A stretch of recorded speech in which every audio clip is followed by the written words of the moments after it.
Bismillahirrahmanirrahim. Alhamdulillah rabbil alamin. Wassalatu wassalamu ala asyrafil anbiya'i wal mursalin wa ala alihi wa ashabihi ajma'in. Allahumma rabbi shrah li sadri wa yassir li amri wa hlul 'uqdatam min lisani yafqahu qawli. Wa la hawla wa la quwwata illa billahil 'aliyyil 'azim. Allahumma la sahla illa ma ja'altahu sahla wa anta taj'alul huzna idza syi'ta sahla. Rabbi yassir wa la tu'assir wa atimmu bil khair. Amma ba'd. Ayat yang ke-37 27.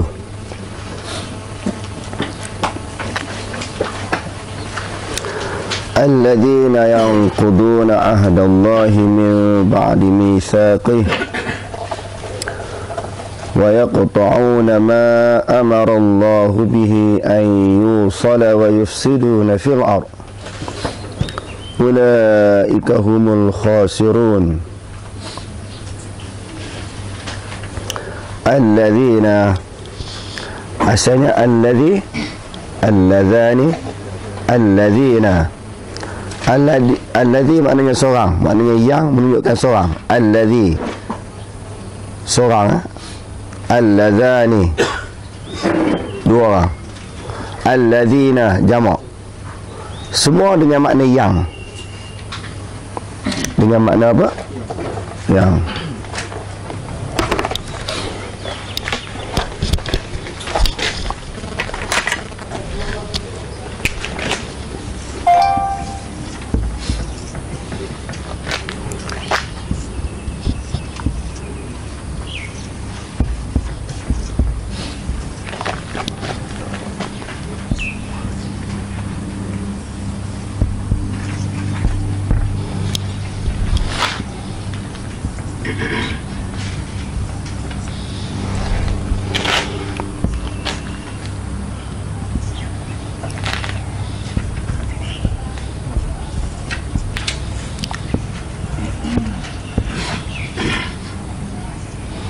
Alladzani, alladzina.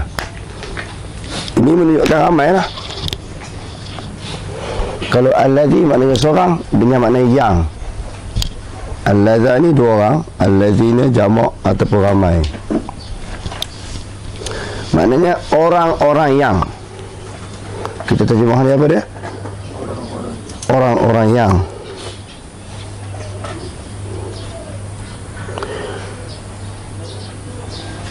Yang kuduna, orang-orang yang merungkaikan ataupun melanggar ataupun merobohkan atau juga membatalkan, merungkaikan, merobohkan ataupun membatalkan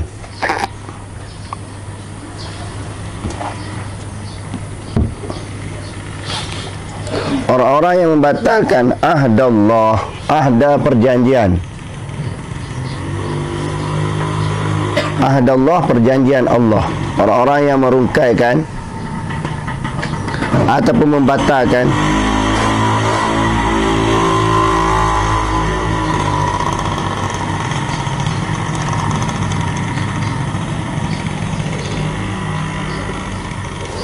orang-orang yang merungkaikan, membatalkan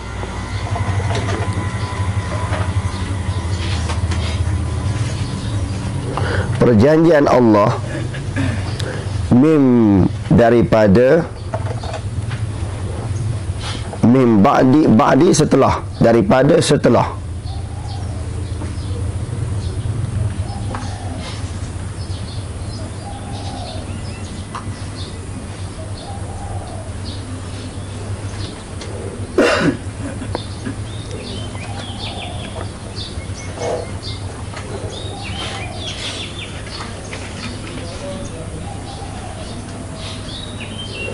Min ba'di mitsaqihi, setelah perjanjian itu teguh.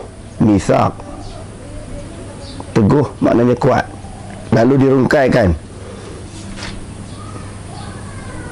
dibatalkan, dirungkaikan ataupun dibatalkan.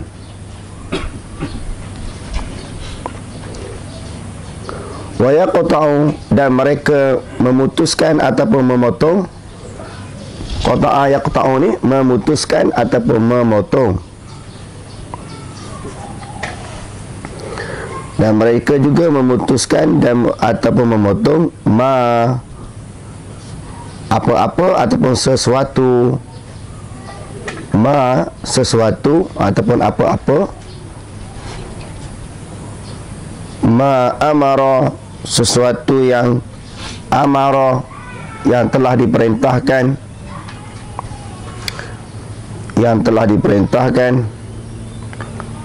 Allah, oleh Allah. Maknanya macam biasa bila kita jumpa fi'il, kita kena cari fa'il.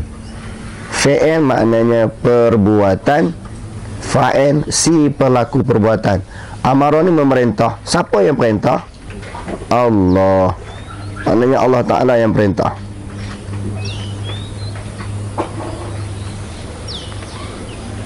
Misal kes tadi apa yang paling tepat?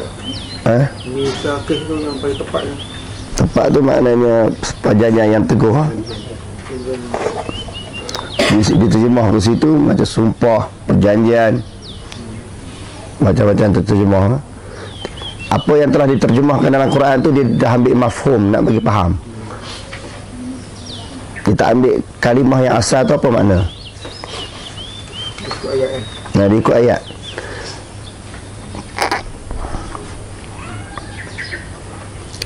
Ma amarallahu, sesuatu perkara yang diperintahkan oleh Allah, bihi, dengan perintah tersebut. Maknanya dia, apa yang Allah Ta'ala perintahkan dia putuskan, dia batal, dia potong. Wa yaqta'u, mereka memutuskan ataupun memotong sesuatu yang diperintahkan oleh Allah.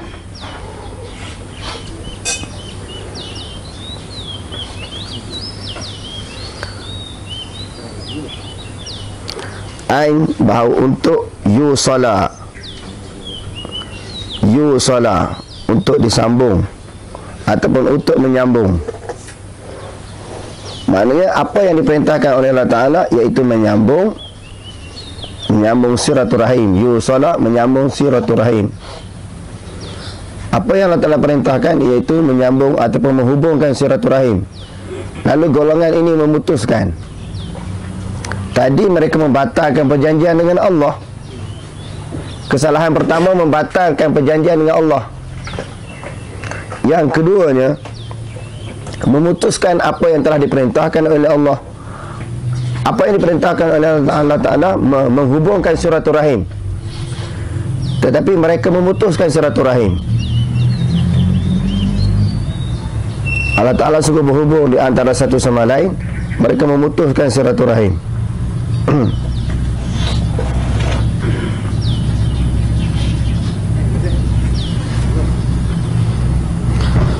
Wa yufsiduna, dan mereka juga merosakkan. Afsada yufsidu, mereka juga merosakkan.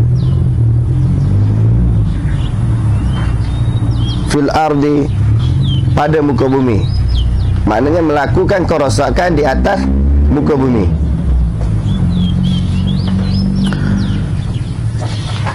Tiga perkara yang dilakukan oleh golongan ini, nanti kita sebut siapakah golongan yang dimaksudkan dengan ayat ini. Kesalahan yang ketiga, wa yufsiduna, mereka melakukan kerosakan fil ardi, di atas permukaan bumi.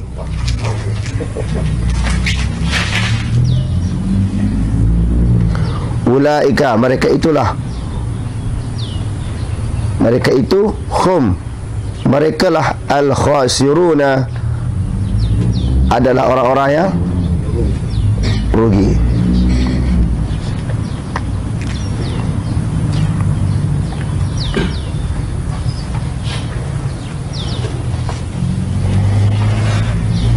Okey, ada makna yang tertinggal.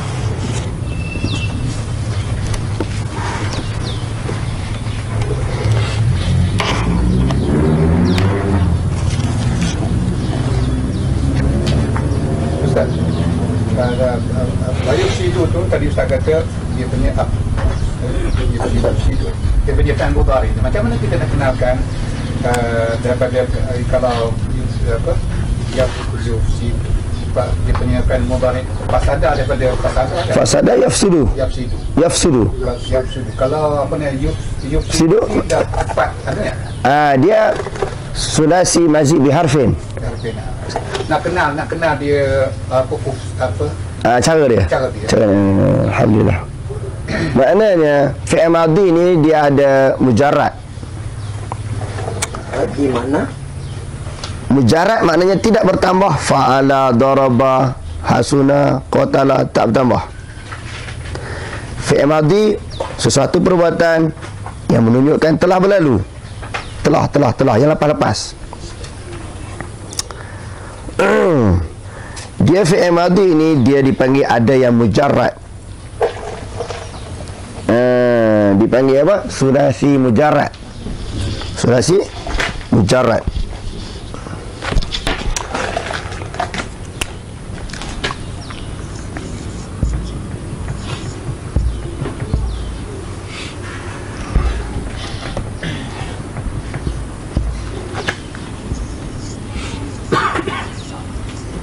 Maknanya tidak bertambah. Yang keduanya dipanggil apa? Sulasi mazid ni apa dia? Maknanya bertambah. Tadi perkataan apa? Macam kita kata fasada tadi. Makna apa dia? Telah rosak. Fasada mudhari' dia? Samrah apa dia? Yufsidu. Fasada yufsidu. Yafsudu. Yufsidu.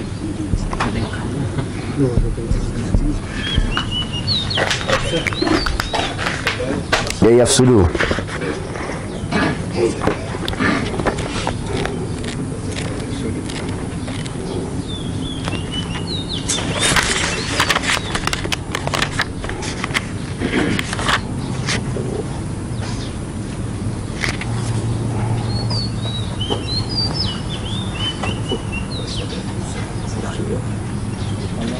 Betul. Yafsudu.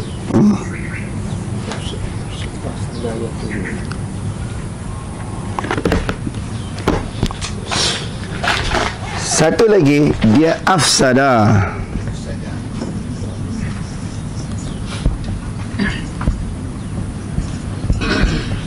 Afsada yufsidu.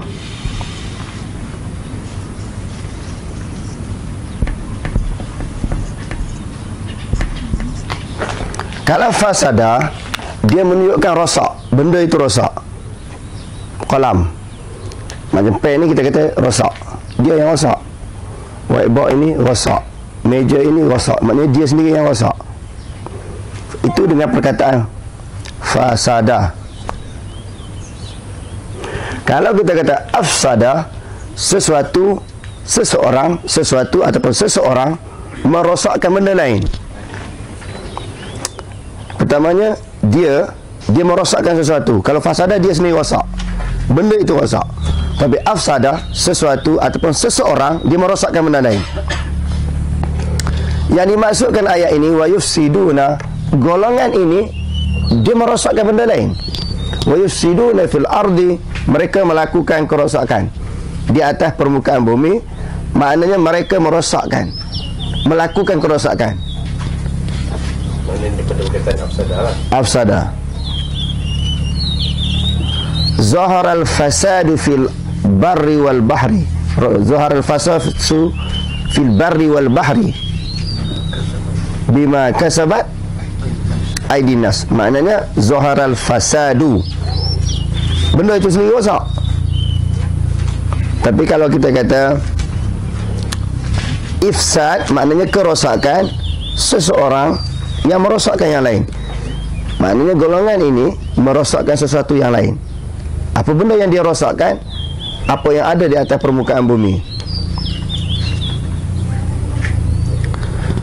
Ditafsirkan ayat lain, benda apa yang dirosakkan?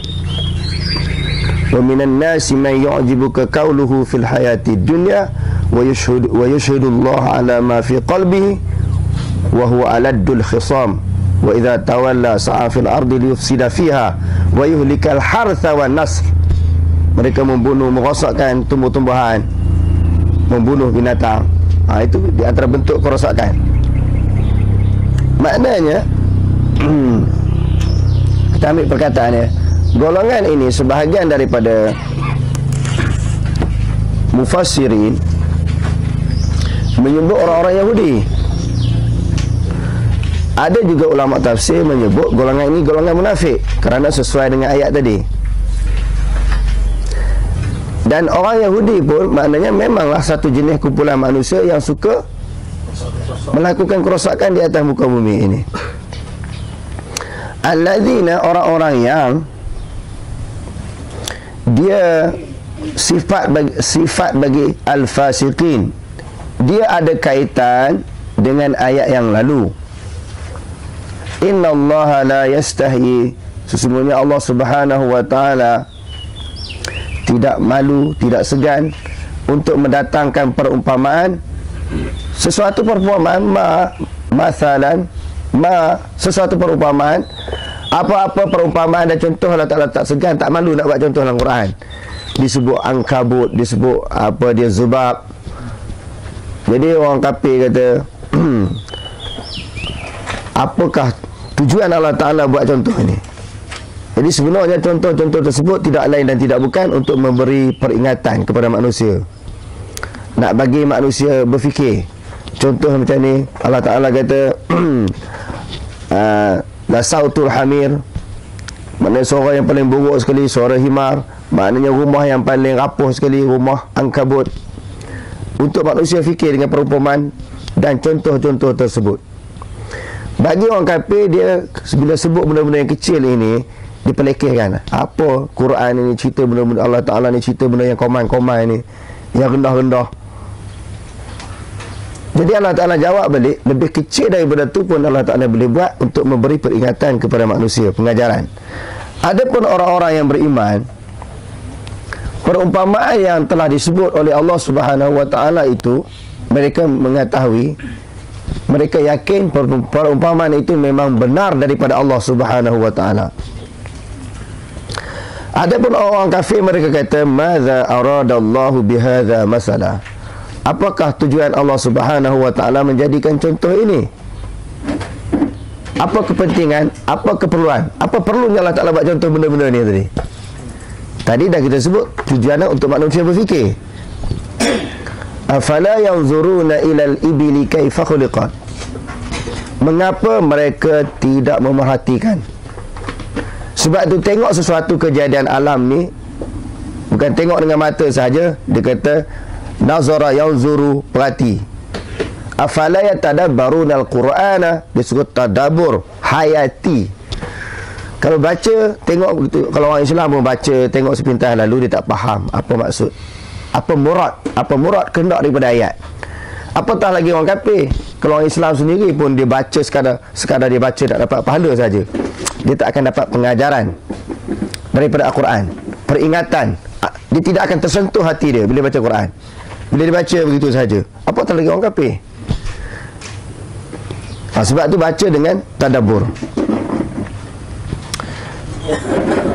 Yudillu bihi katsira, dengan contoh tersebut dapat menyesatkan banyak orang. Sebab apa? Bila Allah Ta'ala bagi contoh perumpamaan Al-Quran ni, dia lawan pula, dia petikai. Dia sesat. Petikai, lawan, sesat.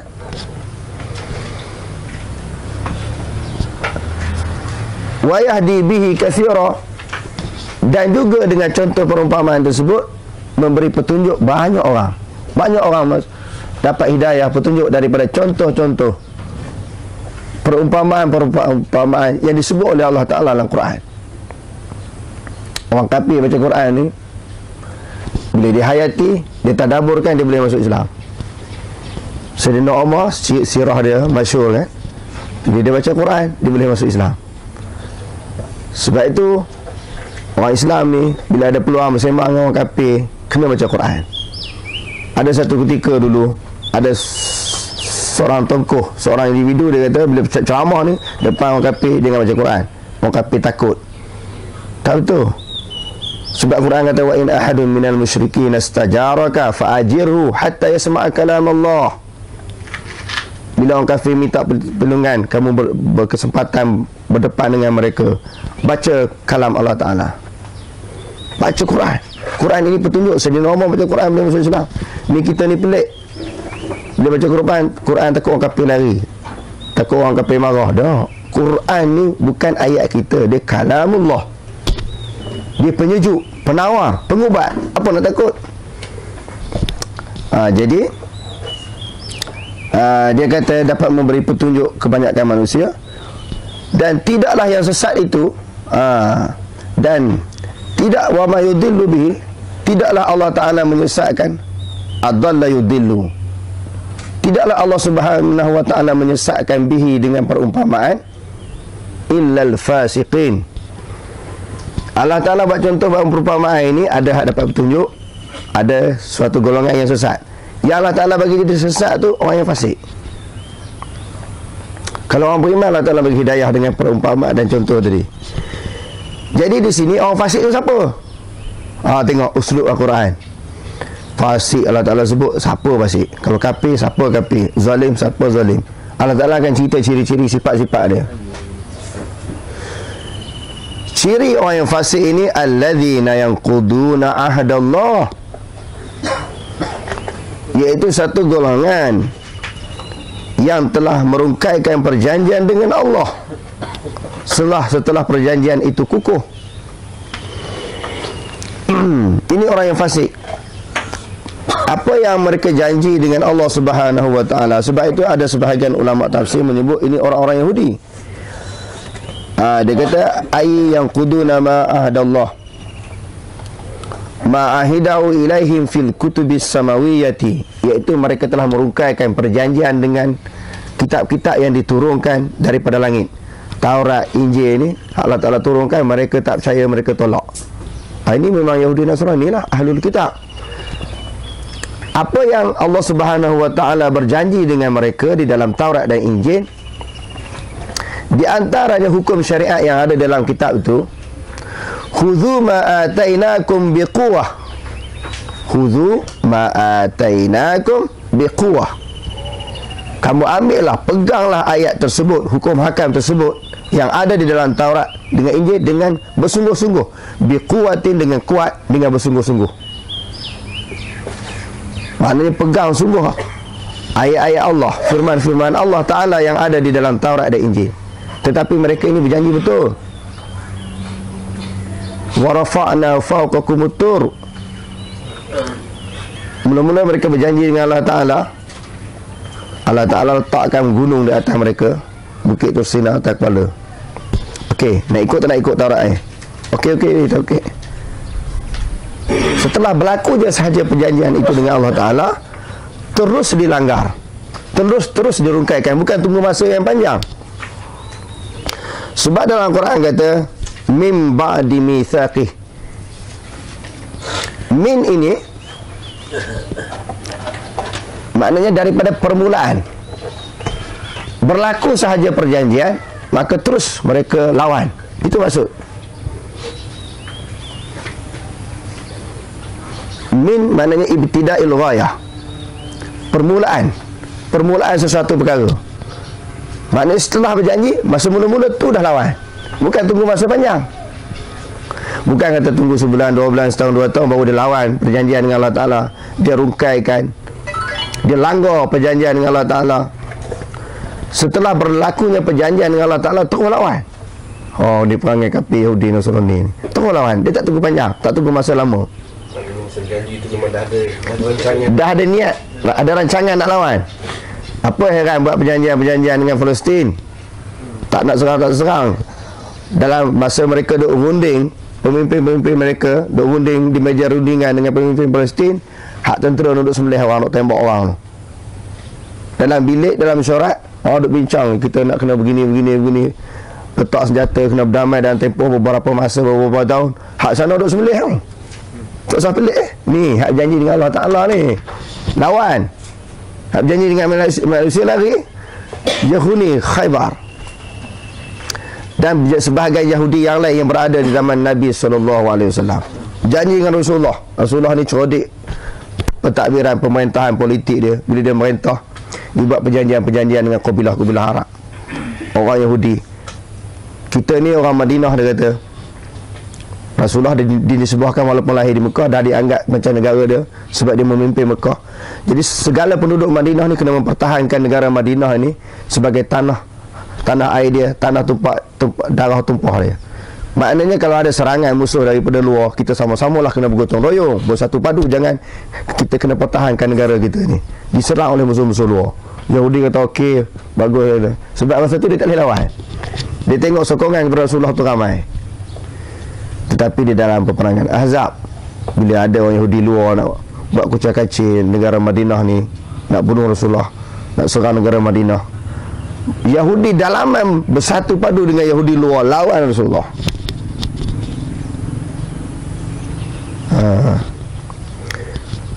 Termasuklah Yahudi Bani Quraizah yang Rasulullah selesai masalah dalam hadis yang kita baca tu kan. Rasulullah baru selesai habis satu peperangan, duk basuh pakaian dia, basuh senjata dia yang kena luku-luku darah-darah musuh ni. Malaikat datang, dia kata, adakah kamu nak menanggalkan pakaian perang kamu sedangkan perang belum selesai lagi?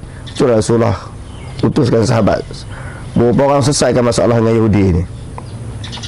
Demo ni memang khianat Yahudi ni zaman Rasul. Bukan kata zaman Rasulullah, zaman Nabi Musa, Nabi Isa lagi dah lawan. Ayat-ayat Quran, ayat-ayat Taurat, Injil diubah. Ayat-ayat di dalam Taurat, Injil diubah. Wa qulu hattatun naghfir lakum khatayakum wa sanazidul muhsinin. Allah Ta'ala sebut kepada mereka, hendaklah kamu bertaubat. Wa qulu hattatun, hendaklah kamu berkata, kami bertaubat dengan dosa yang kami lakukan. Hattatun, mereka letak tambah sikit je nun, jadi hentah. Hentah maknanya gandum. Bila orang baca gandum, bukan bermaksud suruh mereka bertobat. Kalau suruh bertobat, sudah tentu ada salah, ada dosa. Masa tu ditukar. Lalu Allah Ta'ala kata, afatatma'una an yu'minu lakum wa qad kana fariqun minhum yasma'una kalam Allah summa yuharrifunahu min ba'di ma aqaluhu wa hum ya'lamun. Adakah kamu gemar bersungguh sangat nak ajak demo ni masuk Islam di zaman Nabi ni, Yahudi zaman Nabi? Mak bapak dia dulu tukar ayat Quran, ubah ataupun tukar Taurat, Injil, ubah. Hak demo ni ikut keturunan tu je Yahudi ni. Nasrani Yahudi zaman Rasulullah pun ikut keturunan nenek moyang mereka yang ubah kitab. Afatu'minuna bi ba'dil kitabi wa takfuruna bi ba'd. Adakah kamu beriman sebahagian daripada kitab dan kamu kufur sebahagian yang lain? Ini mereka rungkaikan perjanjian. Dah janji dengan Allah, bukan janji dengan Nabi, bukan janji dengan orang biasa, dengan Allah Ta'ala pun dia lawan. Selepas berjanji tu orang lawan.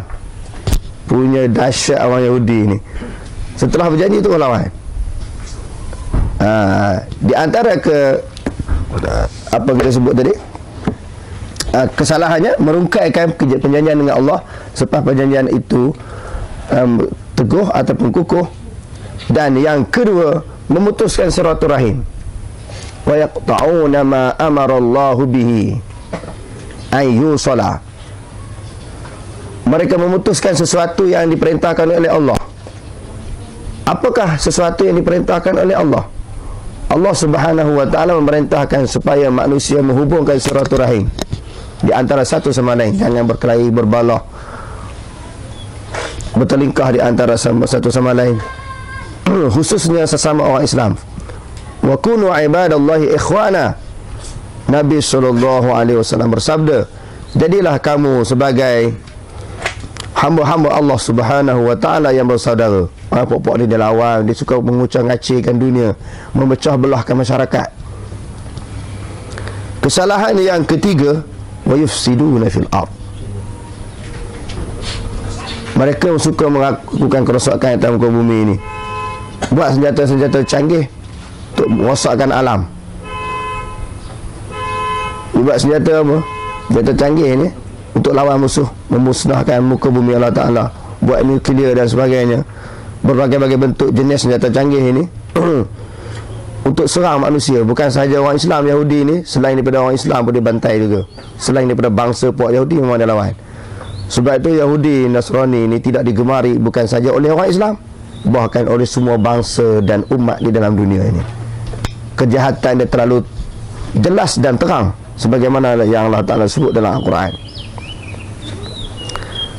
Allah Ta'ala kata mereka itulah orang-orang yang rugi.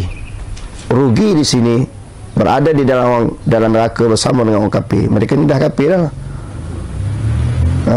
Rugi di sini iaitu masuk di dalam neraka. Walaupun dapat untung di dunia, tapi akhirat esok rugi.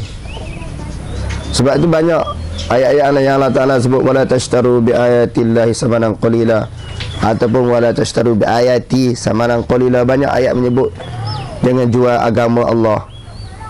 Ayat-ayat Allah Ta'ala dengan harta dunia yang sedikit. Orang nak dapat atas dunia ni banyak sedikit, apa berbilion-bilion dapat. Tak nak banding hak syurga tu sikit sangat kita dapat tu. Orang jadi sesat dengan sebab kita menyesatkan orang dengan imbuhan, dengan harta benda, dengan kesenangan yang sedikit sementara itu, nak banding hak di akhirat. So banyak lagi. Kenapa tak pilih hak di akhirat?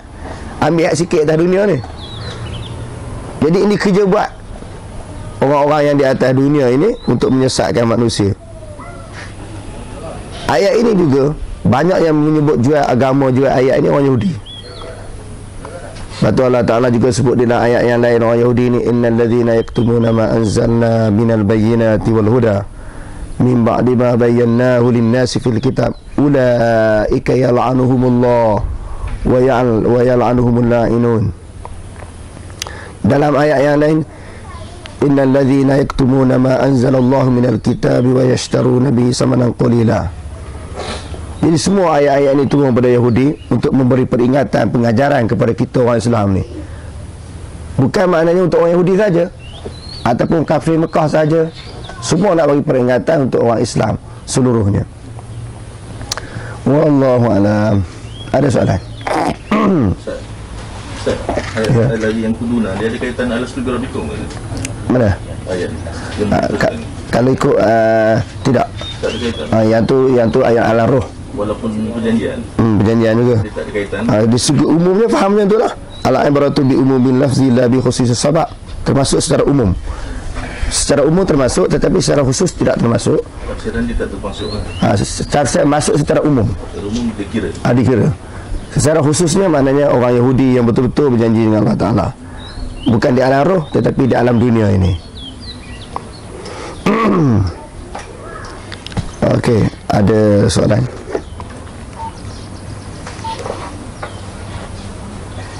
Ustaz, kita tahu dalam ayat ni Allah kata Yahudi ni bila kita buat perjanjian dia akan langgar. Jadi boleh tak orang Islam ni buat perjanjian dengan orang Yahudi? Sekarang ni apa perjanjian?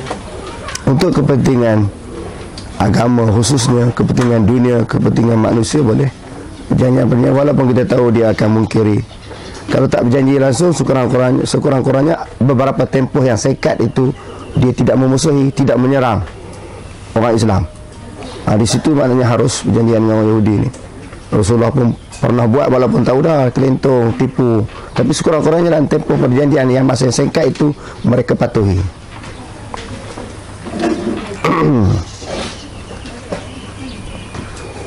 Betul Ustaz, kalau banyak pengguna mampu lebih ansolah boleh kait dengan walaupun Al-Quran, orang yang memutuskan tafsiran ayat Quran bil Quran boleh guna ayat memutuskan tafsir Al-Quran bil Quran, walaupun Al-Quran ya, dengan memutuskan boleh dikaitkan dengan ayat ni? Tak boleh. Ini perjanjian-perjanjian dengan Allah Ta'ala yang mereka janji, ataupun orang Islam yang berikram betul-betul yang nak ikut syariat Allah Ta'ala, tiba-tiba dilanggar perjanjian tersebut. Perjanjian kita sebenarnya nak sebut di sini itu dengan makna umum boleh, tetapi dengan makna khusus tidak boleh. Sebab ini memang direct langsung berjanji dengan Allah Ta'ala Yahudi ni, secara direct. Secara kiasan itu termasuk, tetapi nak hurai jangan ambil yang kias dulu, hak tu yang ujung-ujung lah tu sebagai kiasan, tetapi yang tepatnya berjanji betul dengan Allah Ta'ala. Orang Yahudi ni memang direct terus dengan Allah Ta'ala mereka berjanji.